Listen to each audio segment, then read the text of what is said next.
And welcome, Hoosier fans, to another victorious episode of the Assembly Call, as today the Indiana Hoosiers defeat Butler 82-73 in the first game of the Crossroads Classic. It is actually the first loss ever for Butler in this event, and it was really a big win for Indiana. We've been talking a lot about this game over the previous couple weeks and how important it was for Indiana in the stretch of games with Louisville, Butler, and Georgetown to at least get 2 out of 3. Well, with today's result, Indiana now has won 1 of the 3, and next Saturday we'll have a chance against Georgetown to get that second big victory.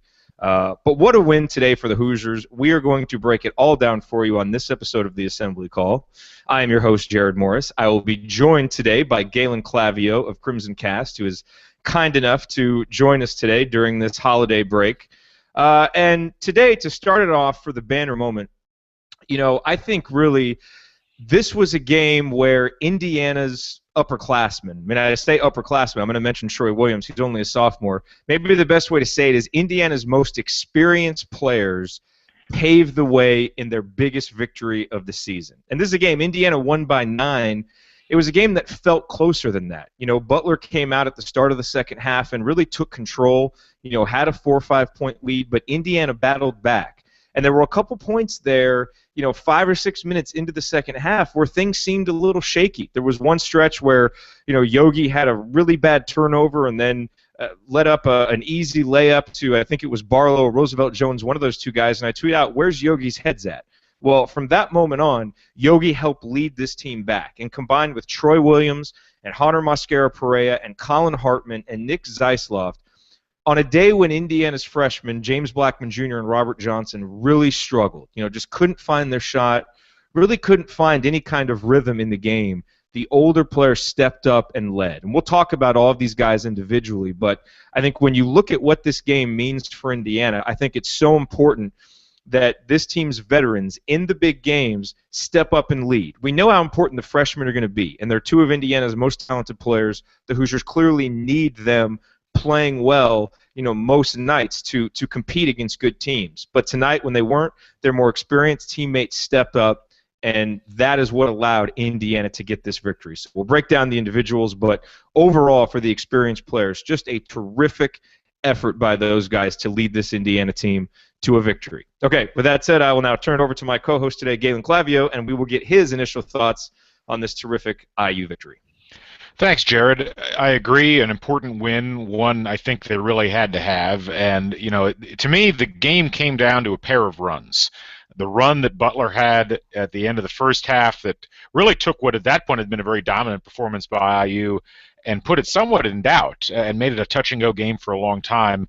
But then IU, with the run that they had, about 4 minutes left in the second half, that took what had been a close game and put it out of reach. I agree with your thoughts on the upperclassmen. I think, to me, Colin Hartman especially was a huge factor throughout the course of the game, particularly during that time period in the second half where the IU seemed to have lost their way a little bit. He was making effort plays, he was getting tip-ins, he was doing a pretty good job overall when he was on the floor, and really kind of filling gaps that were being left by other folks.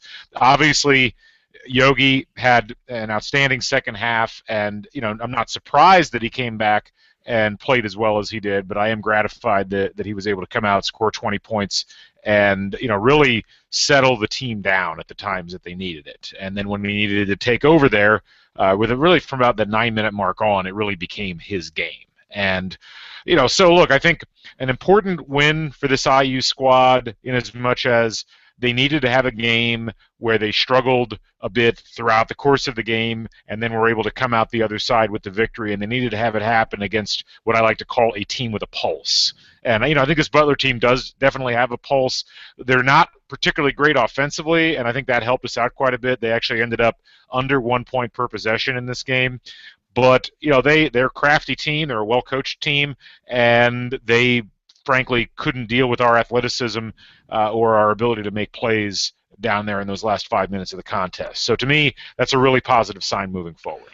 Yeah, and another really positive sign, too, is just the pace that this game was played at. This Indiana team over the past few years has had we know that Indiana wants to play fast. They want to get up. They want to push the tempo. And it seems like in a lot of Indiana's bigger games, it's the other team that ends up kind of dictating how the game is played. And I think a lot of people were wondering coming into this game. You have such contrasting styles. Indiana wants to get out and go, such a great offensive team. Defensively can really struggle, and Butler plays more methodical, really want it to be a more grinded out type game. Well, I think, if you would have said that one of the teams was going to score 80 points, you're thinking, well, Indiana wins this game going away. And the Hoosiers end up winning 82-73 because they played the game at the pace they wanted to play.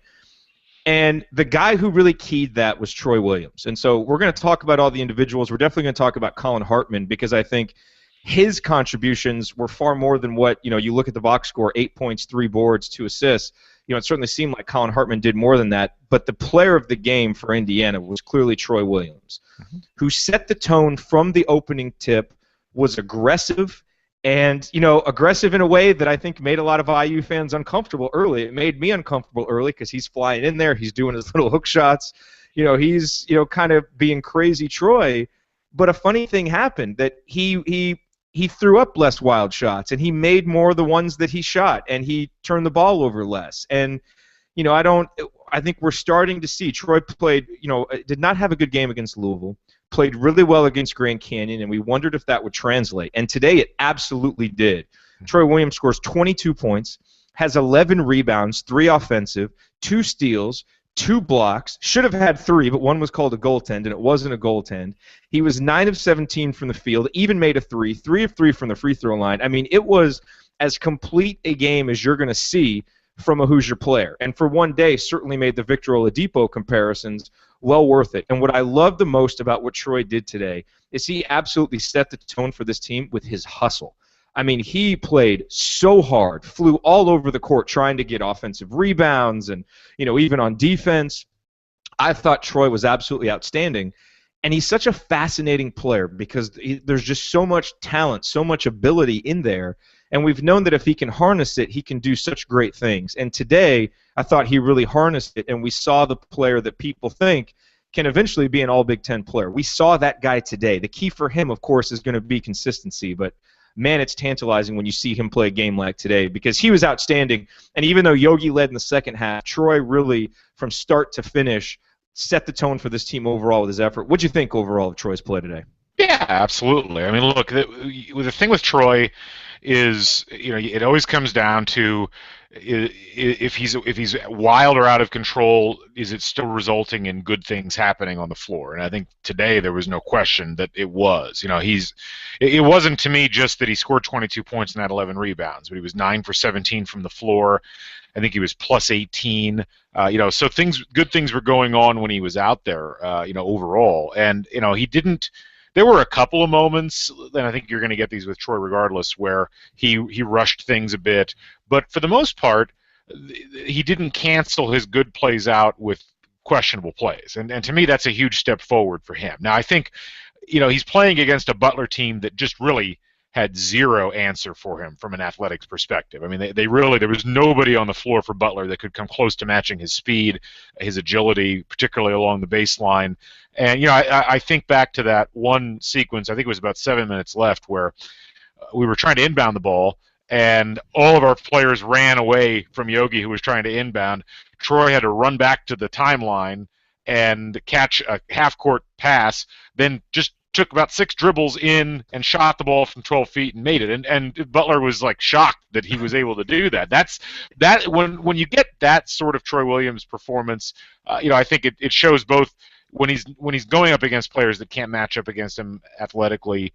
He can do so many things, and it has been a struggle. I think it was a struggle against Louisville. It was a struggle a little bit in the SMU game about him being able to harness that and not play out of control. Because I think, particularly in games like this where the pace is a little bit faster, sometimes the speed of the game gets the best of Troy. And in this case, it really didn't. And so, if we could get this sort of performance every night from him, we would easily get into the tournament. The question now becomes, now we've seen maybe the outer limits of what he can do this year in this sort of a game. Let's see if he can continue to do that moving forward. Yeah, and his little mid-range jumper is slowly moving out of, oh my God, what are you doing territory? Right. And I'll tell you, do you notice this too? not like this is going to be breaking any basketball news here, but when he goes straight up at the basket, he's pretty good. But sometimes I feel like he's literally trying to leap backwards as far away from the basket as he can on his shots, and clearly he's not going to make those. So if they can kind of harness that, get him shooting with good form on that mid-range jumper, it's lethal because guys have to back off because he can get to the lane anytime he wants to, and if he can make that, Yeah. Well, look, I think that with Troy, tonight was interesting, and I know we're going to talk about other players here in a minute, but Honor Mascara-Pereira's play enabled Troy to do the things that he was doing in a lot of cases because, Honor, what was he tonight? I think he was 9 points and 9 rebounds or something along those lines. It was a really good performance, particularly on the boards. It frees up Troy to not have to be anchored to the paint because I really think that restricts a lot of what he can do athletically. It restricts what he does from a shot perspective because he's so close to the basket the whole time. And so between that and particularly in that first half, just the way that Butler was struggling to get back in transition, it's a feeding frenzy. It's a turkey shoot for Troy at that point. So, look, ultimately, he just has to continue to harness these things, and hopefully this ends up just being a launching pad for him moving forward.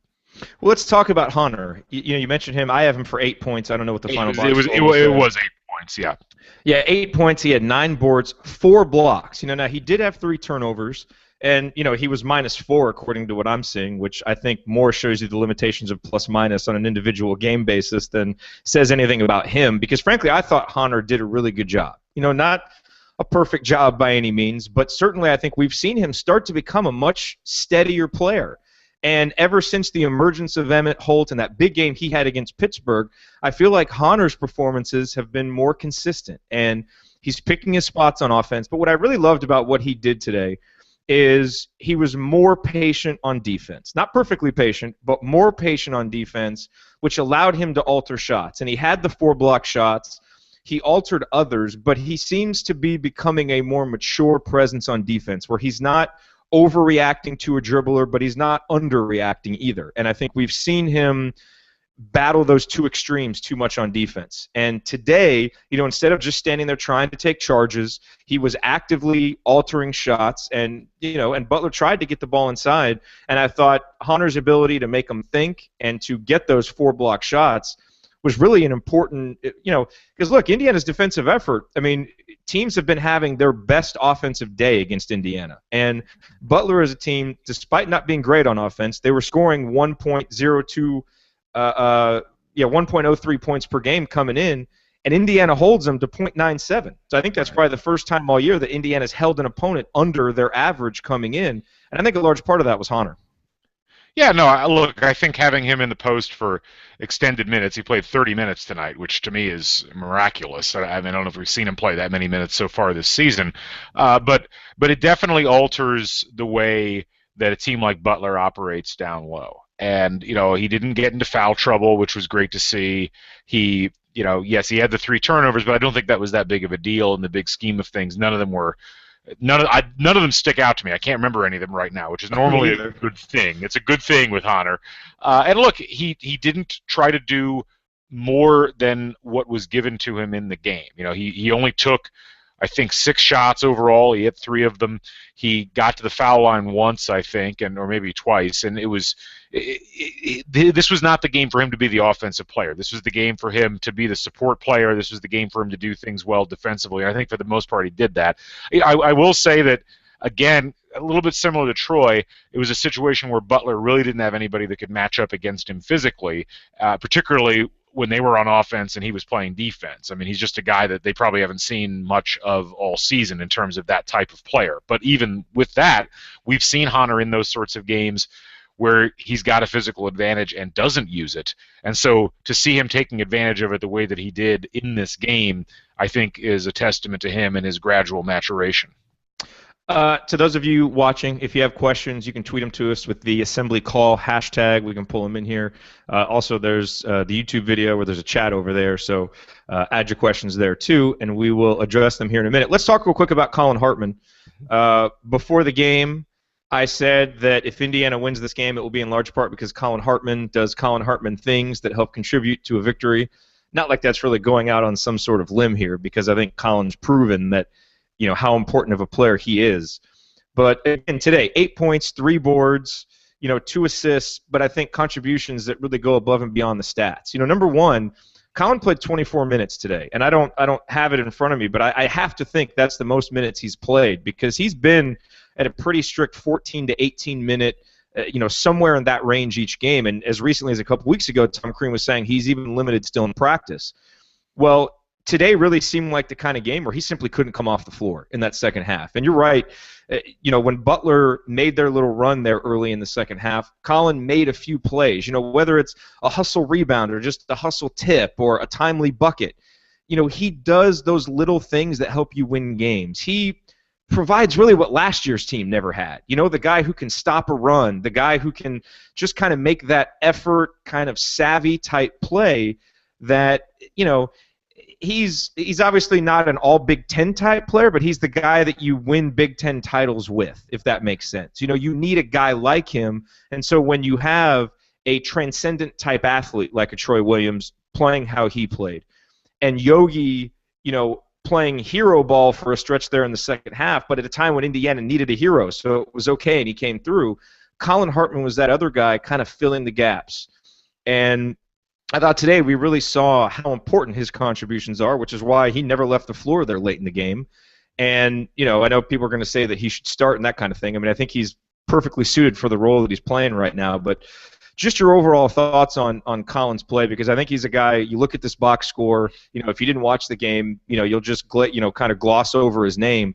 But anybody who watched the game knows how important he was to this victory. Here's the thing with Colin Hartman that I think is important for people to understand. He scored 8 points tonight on 4 for 5 shooting. He only had 1 turnover. That's the sort of thing he does pretty much every time he's on the floor. He's got one of the lowest turnover rates on this team. He's got one of the highest offensive ratings on this team for the possessions that he uses. He's a very smart basketball player. And, you just mentioned, like, people mentioning that he should start. I actually wouldn't be opposed to that, and I say that for this reason. You've got players on this IU team who are they all have the characteristics of being primary guys. I mean, obviously Yogi is a guy who needs to be the primary distributor, can be the primary scorer. Troy Williams needs to get the ball into his hands. James Blackman needs to have the ball in his hands, etc., etc. Colin Hartman doesn't need the ball in his hands, and in fact, when he's out there, he wants to get the ball in other people's hands. And maybe it doesn't lead to a direct assist, but maybe it leads to the pass that leads to the assist. Maybe it's him running in and tipping the ball in, when everybody else has stopped boxing out.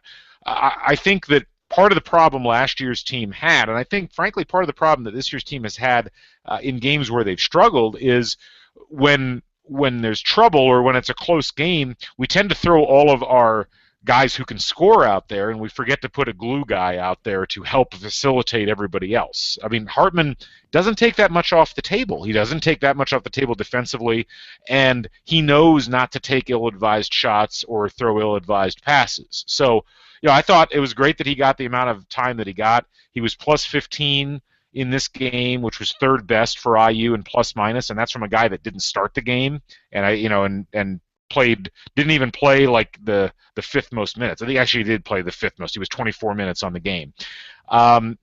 Maybe you can't use him in absolutely every situation, but I think he's making a pretty good accounting of himself in a game like this, that he needs to be getting significantly more minutes than he's getting. So, good question here from Joel Nost, who co-hosted the show a couple times ago. Says he can't watch the show today, but how about that second half D on Dunham?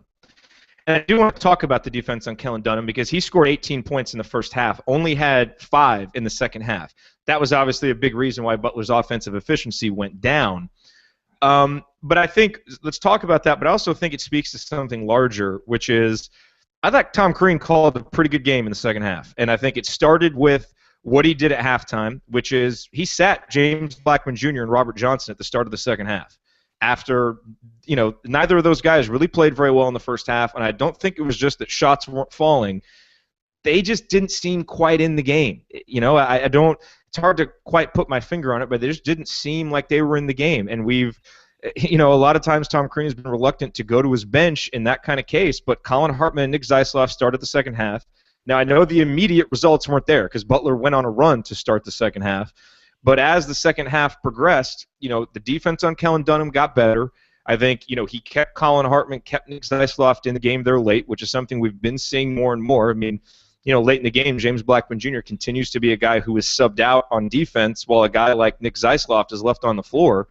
I don't think anybody would say Zeisloft is a better athlete than James Blackman Jr., just smarter and plays a little harder on defense right now. But, we'll get into some of those specifics. But overall, Tom Crean with a week to prepare for this game. Indiana came out and played very well, and after that lull there at the end of the first half and start of the second half, finished the game pretty well. Thought, we questioned some moves. He had that weird lineup in the first half that I think I said this is an interesting lineup, and you tweeted to me interesting with a question mark. I know Troy was at center. Yeah, it was Yogi, Zeisloft, James Blackman Jr., Colin, and Troy. And this is when Indiana was up 26-22, and they'd been on a decent little run.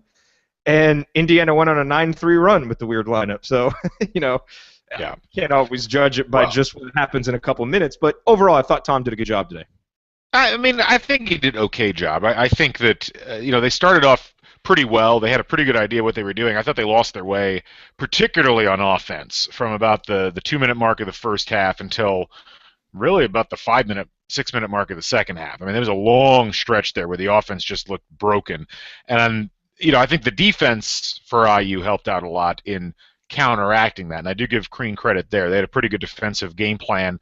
I think it was obvious from the get-go that Butler was really going to struggle shooting jump shots, and they did. I mean, they had that little spurt at the end of the first half, but second half was pretty much the same as the majority of the first half, and that unless Butler was getting the ball inside, they simply were not able to capitalize much offensively. So, I think that it was a better outing than perhaps some people expected, but for a large portion of the second half, I think there were a lot of people scratching their heads as to how we had gone from leading by 10 to trailing by 5 or 6 at one point. Yeah, although, and that is true, but ultimately the Hoosiers were able to close. I mean, I know I was starting to have Penn State flashbacks when we had to call those 2 straight timeouts there, couldn't get the ball in. And I thought, Tom did a nice job of getting the guys to regroup. He's starting to do more things that I feel like we've been asking him to do for 7 years, which is, call timeouts when the offense looks out of sorts. He did that a couple times today, randomly in the second half. It's like, hey, you remember that he has them. And again, using the bench when a guy doesn't seem in it, not just going with the same starters in the second half. So, there's going to be hits or misses, obviously, and it's ultimately up to the guys out there on the court to do it, but I find a lot less nits to pick with what Tom did today than perhaps normally. Real quick, the defense on Kellen Dunham. What do you think it was that really helped Indiana kind of close him off there in the second half? The lack of any offense from his teammates. I think that helps significantly. I mean, really, when your teammates just aren't doing anything in terms of being able to hit shots or being able to get to the line. I think, Butler was 16 of 23 from the free throw line. Dunham was 9 for 9 from the free throw line. So the entirety of the rest of the team, I think, only got 14 attempts from the free throw line. And it's easy to defend a guy if he's the only legitimate offensive option. I mean, the Shrabich got a couple of shots late, and Roosevelt Jones, all however much he weighs now. I mean, he looked massive out there, far bigger than we saw him a couple of years ago, and just looked slow the whole time. But I think that ultimately, I think that benching Blackman helped some because he was not keeping up particularly well with Dunham. I think we did a pretty good job overall of just riding him all around the floor. It was reminiscent of some of those defenses that Steve Alford used to have to deal with when he was in the Big Ten, when it's like, okay, this is the primary guy that they're going to go to, and if we just shut him down, eventually it'll wear him out, and his teammates won't be able to compensate. And I think that was really what it came down to, and I'm glad they were able to do it because Dunham looked, completely like the part of a guy who could have just shot us out of the building, and fortunately that stopped pretty quickly in the second half. So before we delve more into James Blackman Jr. and Robert Johnson, whose performances do warrant discussion, a couple interesting numbers. Indiana turns the ball over on 14.7% of their possessions. Butler only 10. But what's interesting is Indiana only forced 2 turnovers in the first half, but when they really made their run in the second half, it was because of Butler turnovers. Indiana did force 6 in the second half. But it does continue a trend that we've seen, which is Indiana is better at taking care of the ball. The turnovers are a lot less this year, but we're not forcing many. And, so we'll see how that continues. A really good stat for the Hoosiers, they won both rebounding battles, both on the offensive glass, where the Hoosiers rebounded 34% of their misses, and on the defensive glass, where Indiana cleaned up 75% of their misses, led by Troy, who had 11, Honor had 9, Yogi with 3, Colin with 3, Nick Zeisloff with 3. James Blackman Jr. did have 8 rebounds, so was able to contribute there. So that's a good stat for Indiana. Anything else jump out at you statistically? I mean, clearly for this team, the rebounding and the defense are going to jump out. Yeah, and I mean, one other note as far as a person that would have been important for Butler but just had a bad game was Kellen Martin. I mean, he came in, I think something on the order. He was taking a lot of shots while he was out there, and he wasn't turning the ball over, and I think he was 4 for 11 from the field today. Just really struggled. Didn't play that much. Only played 15 minutes, and I think that was a lot of offense that Butler kind of just didn't get. And I think IU deserves a lot of credit for that. They made it hard for him to shoot the ball when he was out there. But other than that, statistically speaking, I was following the efficiency numbers all throughout the game. There were some wild swings, but to come out with almost a plus 14 in efficiency margin, and to keep Butler under a point per possession, I think those are the main takeaways that I have from this contest. So before we look ahead to that Georgetown game, which is going to be an interesting one, it's a 9-point win for Indiana. Finally they kind of get this Butler bugaboo, kind of off, that monkey off their back a little bit. Butler's won 4 of the last 5 in this series, and so this was a big win for Indiana. I mean, I don't know about you, when there were 50 seconds left, and Indiana had been up 11, I think Butler went on a quick 4 to 5 point run. And Indiana had to take a timeout after they turned it over twice. I was thinking, man, these are 50 important seconds, because if you give up an 11-point lead in 2 minutes, I mean, as good as we feel right now, winning this game by 9, imagine how bad we would have felt losing. So it was really, really important. I mean, for everybody in the IU basketball program that the Hoosiers were able to close this out, which they did to their credit. And there was another moment. It's 80-73. Kellen Martin hits that 3-pointer, but his foot was just out of bounds, which, he makes that it's a 4-point game. Who knows? But, this was a game where the things went Indiana's way, and in large part because Indiana made them go their way, which was nice to see. But the big negative coming out of this game is going to be James Blackman Jr. and Robert Johnson. And, the thing with relying on freshmen is that sometimes they play like freshmen. And someone asked, well, what about Kentucky? Well, they have sophomores and juniors who are McDonald's All-Americans too, who can step up. And, for Indiana, James and Robert have been good most nights out. And tonight they just weren't. Robert looked out of sorts to me. He had 3 points, he had 4 boards, and he had 2 steals there late in the game after, he had a couple bad turnovers, a bad shot, but he was able to get 2 really big steals that I thought kind of helped redeem him as Indiana closed it out.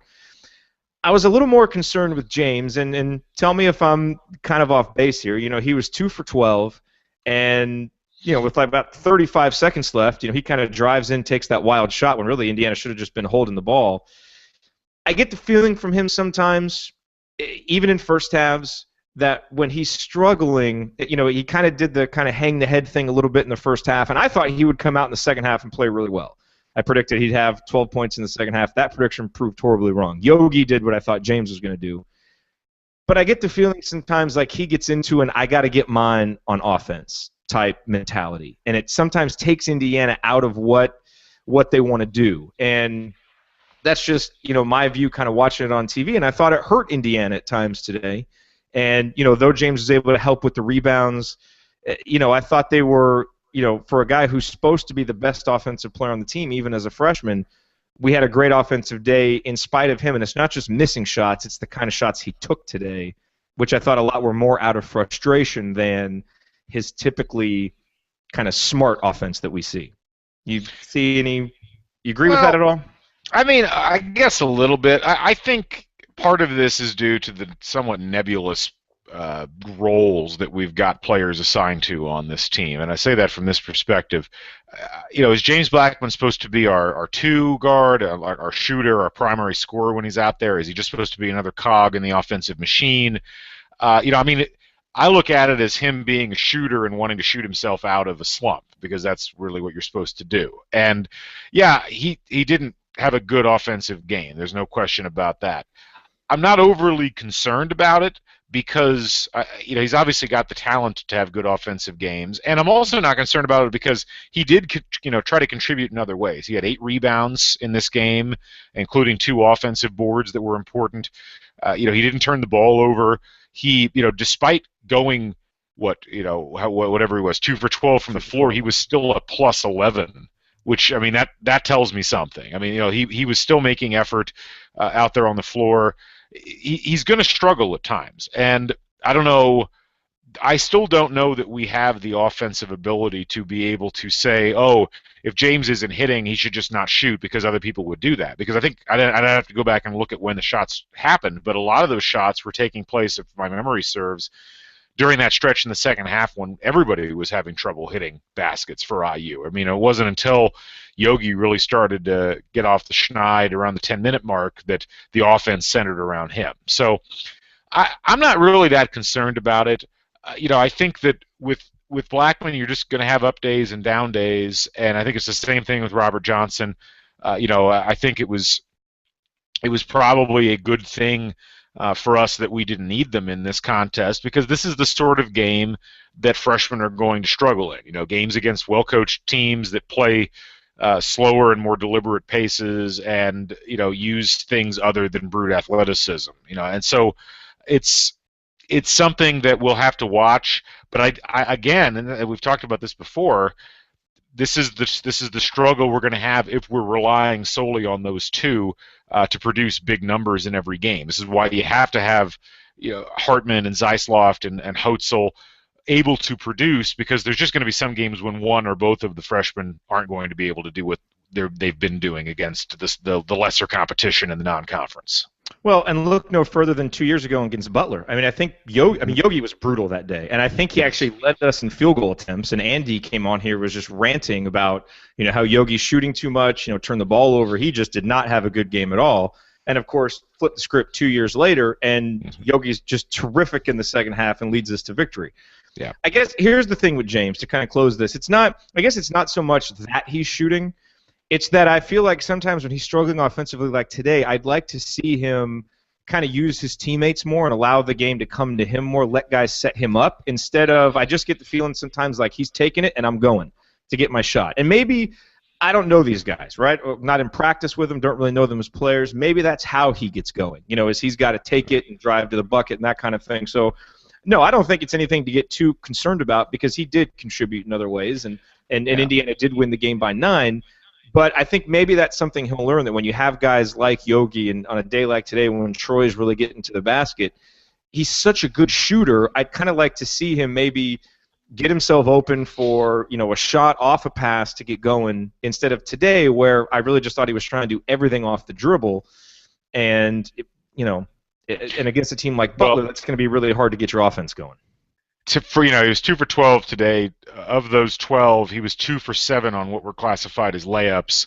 He was 0 for 3 on 2-point jumpers, and he was 0 for 2 on 3-point jumpers. So, I think a lot of what he was trying to do off the dribble going to the basket was just he seemed to think his shot just wasn't there from beyond the paint. So, I mean, by the same token, I agree with what you're saying, but by the same token, I guess if we're going to tell him not to do things off the dribble when the rest of his game isn't working offensively, then he doesn't really have a role out there, period. Yeah, no, it's tough, and I think he's so good. I think we know that he'll get himself out of it, and get his 3-point shooting going. But again, probably the best thing.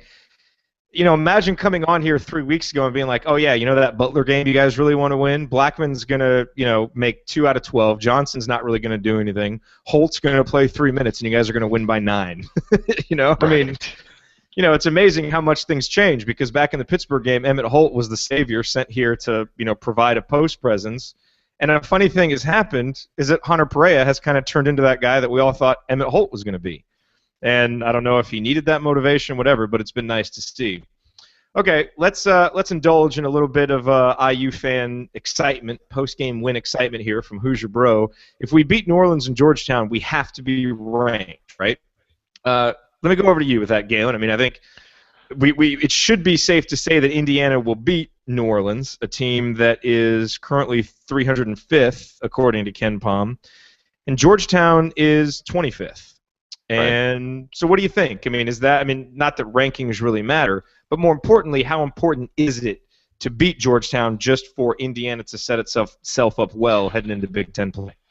Oh, I think beating Georgetown is immensely important. Let me get to the ranking part first. Here's the thing. We came into this week with 0 votes in the AP poll and 0 votes in the USA Today poll, the coaches poll. I think beating Butler is going to carry some cachet, and obviously the next set of rankings will be out before the New Orleans game. I would not be shocked to see IU getting somewhere in the neighborhood of 60 to 80 votes, probably just outside the top 25. Because in order to get into the rankings, they're going to have to leap past teams like Baylor, TCU, Colorado State, Northern Iowa, Georgetown.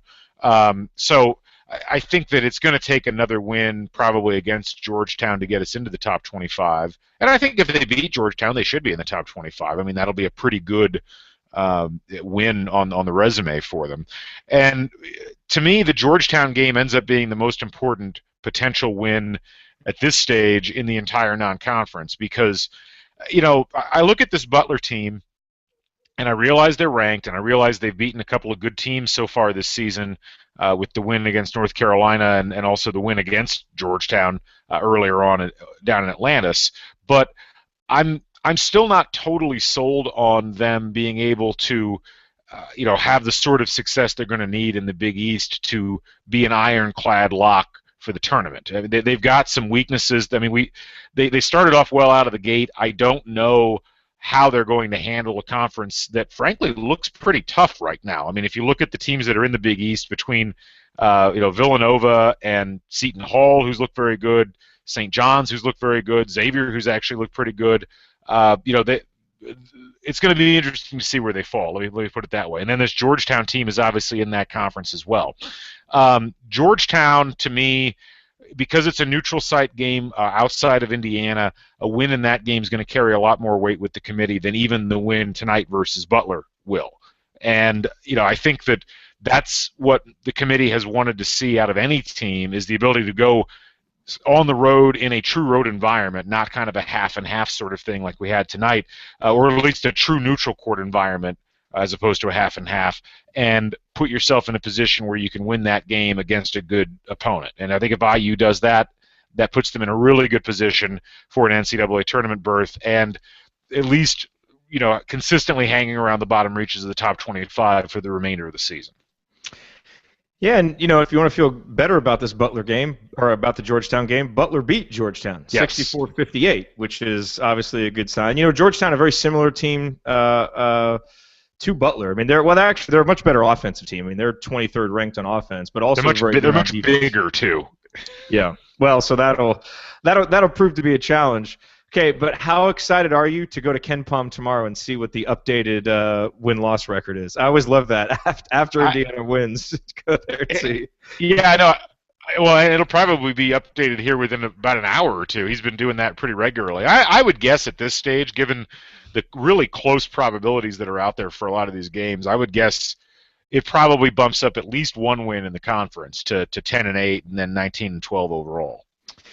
So let me ask you this, schedule-wise. I mean, when you look at at Ken Palm's Indiana schedule, number one, he had Indiana losing this game 71-69. Again, not him, but his formula. I had someone say that he clearly hates Indiana. Well, he doesn't have an IU bias. He just he's doing this based on math and formula. His computers hate Indiana. How dare they?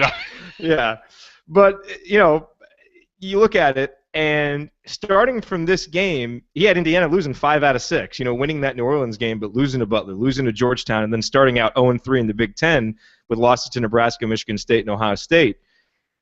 That's another reason why this win today is really, really big for Indiana, because this is a tough stretch of games. You're going to get that breather against New Orleans, knock on wood. and then the start of that Big Ten season is going to be really tough. So that, that really makes this win big for Indiana to not just have confidence, but just feel like you're playing even, not playing behind, because you lose this game. Now you're always trying to play catch up, and that's how it felt like it was all last year. And it's like, well, if Indiana wins 8 of their last 9, we can make the tournament. It's like, yeah, I guess there's always a chance if you just keep winning, but at some point it just becomes too hard to too much to overcome, which is clearly what happened last year. Some interesting statements really quick coming out of the post-game press conference. Alex McCarthy, this is quoting Troy Williams, I'm starting to slow down my thinking and starting to play more aware. There are times on the court where I'm going too fast. Interesting to hear a guy like Troy say that, because it shows great recognition, great awareness of what he needs to do. Andy says a lot on the show that it seems like sometimes Indiana players don't always really seem to understand, both through their play and sometimes even things they say, what they're doing when they're playing well, And, for Troy, obviously today, his words matched up with his actions. And it did seem like, even though he was still playing fast, still playing aggressive, he slowed down that half second or whatever it is, that half tick, to where he wasn't, forcing those crazy turnovers. And so that was really good to see. And there's another one here by Tom Crean, too, that I wanted to and Yogi says about Troy Williams and Hunter Mascara-Parade, their confidence has skyrocketed. That's exactly what we need. Tom Crean, that was an extremely hard-fought victory. Yes, it was. And as he said, first half we got a little careless once we got that 10-point lead. And I think what I liked about this game, Galen, as we kind of wrap things up, is just that, Indiana did, Butler jumps out to that 6-2 lead. Indiana fights back. They go on about a 20-11 run, get control of the first half, and really control it for 18 minutes before those last 2 minutes Butler ties it up. And then, we see Butler come out at the start of that second half, take control of the game, and that's where last year it was such a danger zone for this team, and a lot of times things would fall apart and Indiana could never recover. And today they did, and I think if you're looking for something to really take from this game and that shows maybe a more mature team, a more mature program, it's that, Louisville game notwithstanding, that game got out of hand, and Louisville's just a much better team than Indiana. But in so many of these other games this year, that we saw it against Pittsburgh, even against SMU, Indiana being able to take control, lose control, and get control back, which is what I thought was so hard for the team last year. I thought we got control a lot in the first half, would lose it, and then never really get it back. And today we did, and that's what this team's going to need to do if they want to get where they want to go against Georgetown and then on into the Big Ten season. Yeah, without question. Look, there's no question, as I said at the start of this broadcast, that this was an important win, not just because of the fact that you're beating a team that is probably going to make the NCAA tournament, but also because you won a game that you had in your hand and then kind of let get away to a certain degree and were trailing for a while and then managed to come back and win pretty decisively at the end. And I think that, you mentioned the confidence that the team has now, hopefully moving forward through these last couple of non-conference games. I'm reminded of the 2011 season when, I think we were 9-2 going into the stretch of games in and around Christmas time, and we go out to that Vegas tournament. And we've got 2 games against decent competition in northern Iowa and Colorado, and we're thinking, okay, maybe we'll win both of these, we'll be in great shape, maybe we'll split them.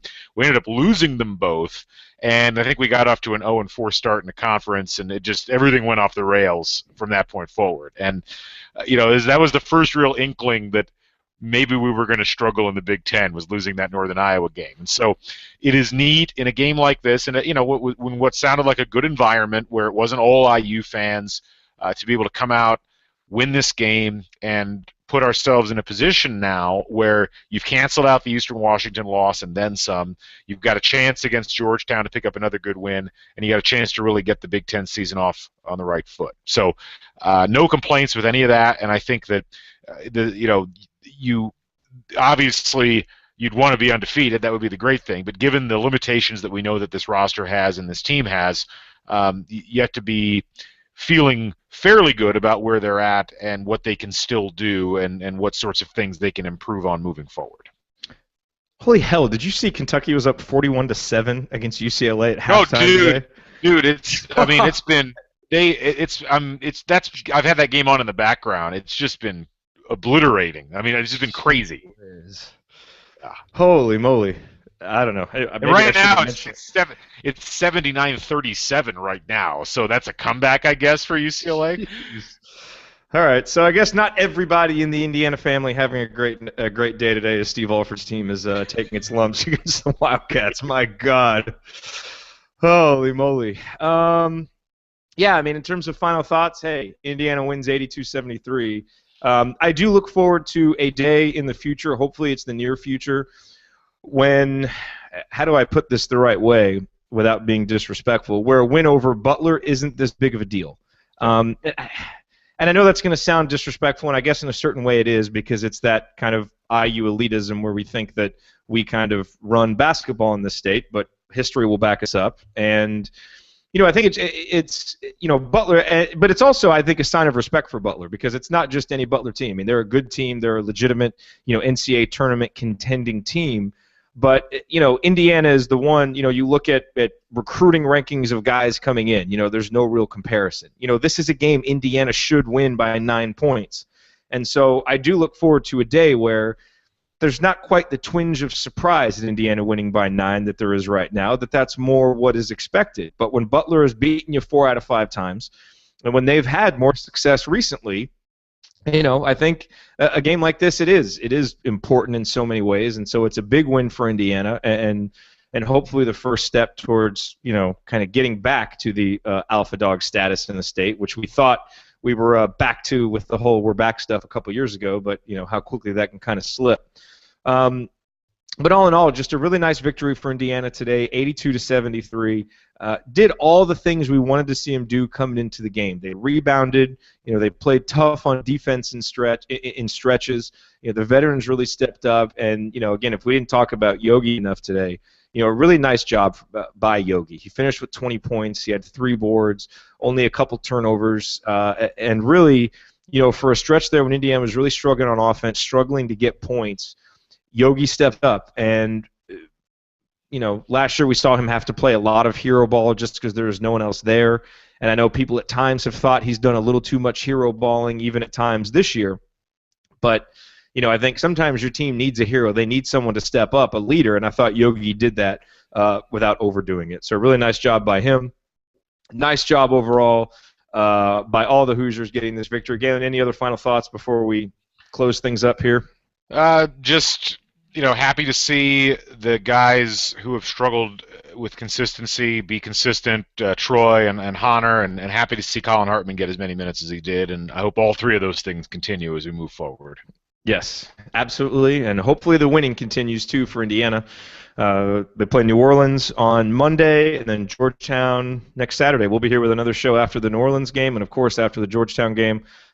We thank everybody who has watched live. We thank everybody who has listened on the podcast. Make sure you go to assemblycall.com/subscribe, get on our email list, and make sure you go to crimsoncast.com as well. Subscribe to their podcast. Follow at CrimsonCast for excellent IU commentary all throughout the week and during the game. And with that said, thank you all, everybody. Enjoy just the next couple days, because we'll be here after New Orleans, and that game comes soon. All right, take care, everybody.